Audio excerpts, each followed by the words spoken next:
The current hospital facility is about 60 years old. The infrastructure is just crumbling. When the facility was designed, it wasn't really designed well for the flow of the patients today.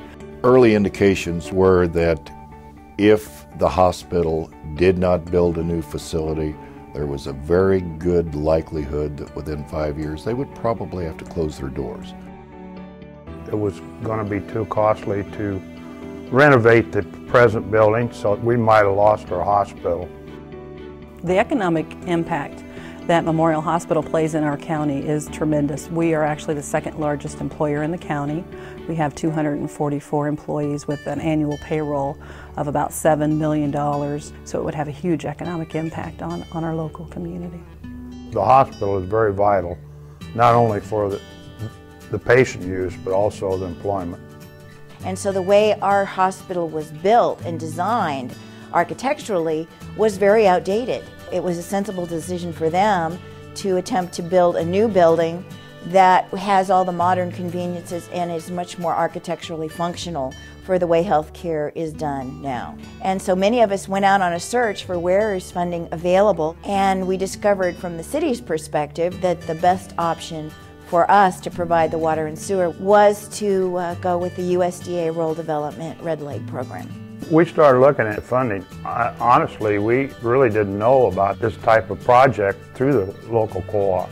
And when we found out about it, and Aaron sat down with us and went through what the process would be, we thought this is really wonderful, that the co-op would look at a community and be willing to spend the time and effort it took to get this grant through. WIEC has been very instrumental in helping us obtain the necessary funds to get the infrastructure for this project to happen.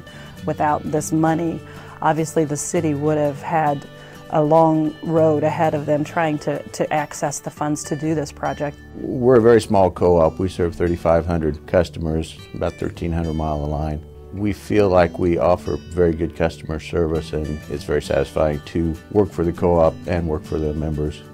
We became aware the new hospital was going to be built, and actually Aaron Ridenauer from Prairie Power Incorporated brought the idea to us and was very instrumental in getting us started on it. And we knew it was really a good way that we could help the city of Carthage, which would help the future hospital.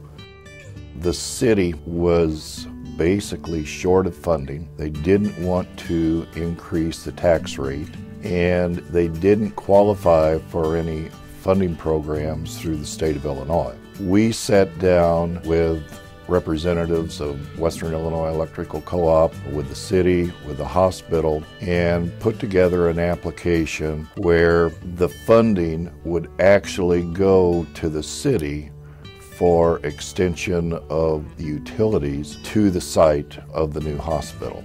The total loan to the city, including the loan and the grant plus the match by the co-op, ended up at being $1.1 million. That assisted in leveraging over $20 million in expenditures for the construction of the new hospital. I don't think our board asked very many questions. That was a good idea to them, and they were very receptive to the idea and the way that we could help.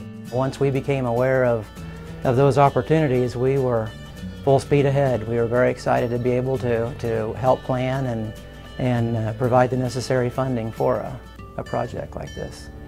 There's a lot of satisfaction in feeling like that we've been a positive influence to the betterment of the community, and people will live better, or their lives will be easier. It's been a great collaborative effort from a lot of groups and individuals to make this happen. A lot of people wouldn't have ever thought that you would go to your electrical co-op to be a source for funds to put the infrastructure in place for this new facility. The hospital administrator says we're going to have sewer and water by fall, sewer by spring. You know, that's kind of scary because we didn't have the money to do it. And it was a real pleasure to be able to find out there was help out there, and it means a lot to our small community. If we didn't have the local co-op helping us with this, this wouldn't have happened.